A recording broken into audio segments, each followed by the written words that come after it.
ಶಾಯಿ ಕಂಪ್ನಿಯವ್ರು ಮತ್ತು ನಾವು ಬಂದು ಜಾಗ ಎಲ್ಲ ವಿಸಿಟ್ ಮಾಡೋದು. ಸೊ ಇಲ್ಲಿ ಗ್ರಾಮ ಪಂಚಾಯತಿಯವ್ರ ಸಪೋರ್ಟು ತುಂಬ ಇಂಪಾರ್ಟೆಂಟ್, ಕಮ್ಯುನಿಟಿ ಸಪೋರ್ಟ್ ತುಂಬ ಇಂಪಾರ್ಟೆಂಟ್. ಸೊ ಅವ್ರಿಗೆ ನಾವು ತುಂಬ ಥ್ಯಾಂಕ್ಸ್ ಹೇಳ್ತೀವಿ ಶಾಯಿ ಕಡೆಯಿಂದ ಮತ್ತು ಜೀವನ್ ಮುಕ್ತಿ ಸಂಸ್ಥೆ ಕಡೆಯಿಂದ, ಬಿಕಾಸ್ ನಮಗೆ ನೀರಿಗೆ ಸಪೋರ್ಟ್ ಮಾಡ್ತಾ ಇದ್ದಾರೆ.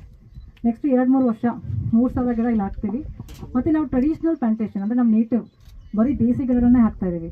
ಸೊ ನೀವು ಬೆಂಗಳೂರು ಕಡೆ ಎಲ್ಲ ಬಂದರೆ ಬರೀ ಫಾರಿನ್ ಗಿಡಗಳು, ನಮ್ಮ ಕಕ್ಕೆ ಗಿಡ ಕಾಣ್ತಾ ಇಲ್ಲ, ಕದಂಬ ಕಾಣ್ತಾ ಇಲ್ಲ, ಬಕ್ಕುಳ ಕಾಣ್ತಾ ಇಲ್ಲ. ಸೊ ನಾವು ಆದಷ್ಟು ನಾವು ಹಳೆ ನಮ್ಮದು ನೇಟಿವ್ ಗಿಡಗಳನ್ನೇ ಹಾಕೋದು. ಸೊ ನಾವು ಫಾರಿನ್ ಗಿಡಗಳನ್ನು ಹಾಕಲ್ಲ. ಸೊ ಇಲ್ಲಿ ನಾವು 3,000 ನೇಟಿವ್ ಗಿಡಗಳು ಅಂದರೆ ಇಲ್ಲಿ ಹಣ್ಣಿನ ಗಿಡಗಳು, ಹೂವಿನ ಗಿಡಗಳು, ಫಾರೆಸ್ಟ್ರಿ, ಮೆಡಿಸಿನಲ್. ನಮ್ಮ ದೇಶದಲ್ಲಿ ಏನು ಮರಗಳಿದ್ದಾವೆ, ಕದಂಬ, ಪಣಗ, ಸೀತಾಶೋಕ, ಅದರಲ್ಲಿ ಬರುವ ಗಾಳಿ ಮತ್ತು ಕೆಮಿಕಲ್ಸ್ ನಮ್ಮ ಬ್ರೈನನ್ನು ಎನ್ಹಾನ್ಸ್ ಮಾಡುತ್ತೆ. ಅದನ್ನು ಸರಸ್ವತಿ ವನ ಅಂತ ಹೇಳ್ತೀವಿ. ನಮ್ಮಲ್ಲಿ ಇವಾಗ ಫಾರೆಸ್ಟಲ್ಲಾಗಲಿ ಎಲ್ಲ ಡಿಪಾರ್ಟ್ಮೆಂಟಲ್ಲಿ ಅಂಥ ಗಿಡಗಳನ್ನ ಹಾಕ್ತಾ ಇಲ್ಲ. ಹಳೆ ಕಾಲದಲ್ಲಿ ನೀವು ನೋಡಿದಿರಲ್ಲ, ಬೇವು ಮತ್ತು ಕಾಂಬಿನೇಷನ್ ಅದು ಬೇವು ಜೊತೆಗೆ ಅರಳಿ, ಯಾಕಂದರೆ ಹಳ್ಳಿಯಿಂದ ಜಾಸ್ತಿ ಆಕ್ಸಿಜನ್ ಬರುತ್ತೆ, ಬೇವು ಅದನ್ನು ಇನ್ನೂ ಎನ್ಹಾನ್ಸ್ ಮಾಡುತ್ತೆ. ಸೊ ಇಲ್ಲಿ ಮೇಲ್ಗಡೆ ಒಂದು ಅರಳಿ ಕಟ್ಟೆ ಮಾಡಬೇಕು ಅಂತ ಅವರೇ ಡಿಸ್ಕಸ್ ಮಾಡ್ತಾಯಿದ್ರು. ಸೊ ಇಲ್ಲೊಂದು ಚಿಕ್ಕ ಕೆರೆ ಕೂಡ ಮಾಡಿದ್ದೀವಿ. ಸೊ ಇದೆಲ್ಲ ನಮಗೆ ಶಾಯಿ ಕಂಪ್ನಿಯ ಸಪೋರ್ಟಿಂದ ಆಯಿತು.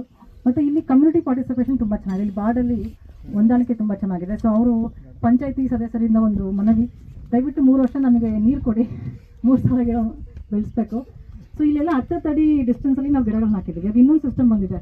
ಸೊ ನಿಮಗೆ ಹೇಳಬೇಕು, ಅವರು ತುಂಬ ಹೋರಾಟ ಮಾಡಿದ್ದಾರೆ ಅಂತ ಹೇಳ್ತಾ ಇದ್ದಾರೆ. ಎಲ್ಲ ಕಡೆ ಮಿಯಾವಾಕಿ ಅಂತ ಹಾಕ್ತಿದ್ದಾರೆ. ಮಿಯಾವಾಕಿಯಲ್ಲಿ 1 ಅಡಿಗೆ 6 ಅಡಿಗೆ ಒಂದು 15-20 ಗಿಡ ಕೂಡಿಸ್ತಾರೆ. ಅಂದರೆ 1 ಅಡಿ 2 ಗಿಡ ಮಧ್ಯೆ 1 ಅಡಿ ಡಿಸ್ಟೆನ್ಸ್. ಇವಾಗ ನಿಮ್ಮ ಮನೇಲಿ ಒಂದು ರೂಮಲ್ಲಿ ಒಬ್ಬರು ಇಡೋಕ್ಕೆ ಇಷ್ಟಪಡ್ತೀವಿ, ಒಂದು ರೂಮಲ್ಲಿ 100 ಜನ ಹಾಕಿದ್ರೆ ಉಸಿರು ಕಟ್ಟುತ್ತೆ. ಸೊ ಈಗ ಆ ಥರ ಕಾಂಪಿಟೇಷನ್ ತುಂಬ ಇದೆ. ಬಟ್ ನಮಗೆ ಜಾಗ ಸಿಕ್ಕಿದೆ. ನಾವು 10 ಅಡಿ ಡಿಸ್ಟೆನ್ಸಲ್ಲಿ 2 ಗಿಡ, ಇನ್ಫ್ಯಾಕ್ಟ್ 20 ಅಡಿ ಡಿಸ್ಟೆನ್ಸಲ್ಲಿ ಹಾಕಿದ್ರೆ ಒಳ್ಳೇದು ಅಂತಾರೆ. ಬಟ್ ನಾವು 10 ಅಡಿ ಡಿಸ್ಟೆನ್ಸಲ್ಲಿ ಗಿಡ ಹಾಕ್ತಾ ಇದ್ದೀವಿ. ಸೊ ಎಲ್ಲೋದ್ರೂ ದಯವಿಟ್ಟು 10 ಅಡಿಗೆ ಒಂದೇ ಗಿಡ ಹಾಕಿ, ಅದೇ ಸಾಕಷ್ಟು ನಿಮಗೆಲ್ಲ ಕೊಟ್ಬಿಡುತ್ತೆ. 10 ಅಡಿಲಿ 10 ಗಿಡ ಹಾಕ್ಬಿಟ್ಟು ಅದಕ್ಕೆ ಹಿಂಸೆ ಕೊಡಬೇಡಿ.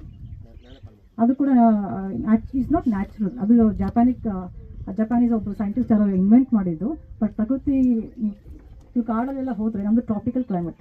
ಸೊ ಸೈಂಟಿಫಿಕಲಿ ಸ್ಟಡಿ ಮಾಡಿದ್ರೆ 10 ಅಡಿ ಡಿಸ್ಟೆನ್ಸಲ್ಲಿ 2 ಗಿಡ ಹಾಕಿ, ಮತ್ತು ಗಿಡ ಹಾಕ್ಬಿಟ್ಟು ಆಮೇಲೆ ನೀರು ಹಾಕಿ ಜೋಪಾನ ಮಾಡಬೇಕು. ಅದು ಇಂಪಾರ್ಟೆಂಟ್. ಅದಕ್ಕೆ ಫೆನ್ಸಿಂಗ್ ಮಾಡಿದೆ. ಯಾಕಂದರೆ ಇಲ್ಲಿ ನೀವು ಮಧ್ಯಾಹ್ನ ಹೊತ್ತು ಬಂದರೆ ಒಂದ್ಸತಿ ಬಂದಾಗ 300 ಹಸುಗಳು ಗ್ರೇಸಿಂಗ್ ಮಾಡ್ತಾ ಇರುತ್ತೆ, ಮತ್ತು ಇಲ್ಲೆಲ್ಲ ಮೇಕೆಗಳು ನೋಡೋಕೆ ತುಂಬ ಚೆನ್ನಾಗಿರುತ್ತೆ.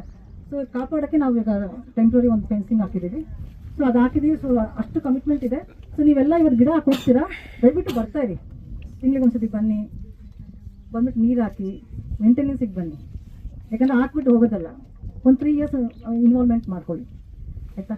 ಸೊ ಕಮ್ಯುನಿಟಿ ಪಾರ್ಟಿಸಿಪೇಷನ್ ತುಂಬ ಇಂಪಾರ್ಟೆಂಟ್. ಸೊ ಆದರ್ಶ ಗ್ರಾಮ ಬಾಡಾಗಿ ನಮ್ಮ ಥ್ಯಾಂಕ್ಸ್. ದಯವಿಟ್ಟು ಹೀಗೆ ಸಪೋರ್ಟ್ ಮಾಡ್ತಾಯಿರಿ.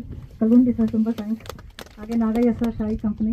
ಸೊ ನಿಮ್ಮದು ಸ್ಪೀಚ್ ತುಂಬ ಚೆನ್ನಾಗಿತ್ತು ಸರ್, ತುಂಬ ಥ್ಯಾಂಕ್ಸ್. ಸೊ ಎಲ್ಲರಿಗೂ ಥ್ಯಾಂಕ್ಸ್.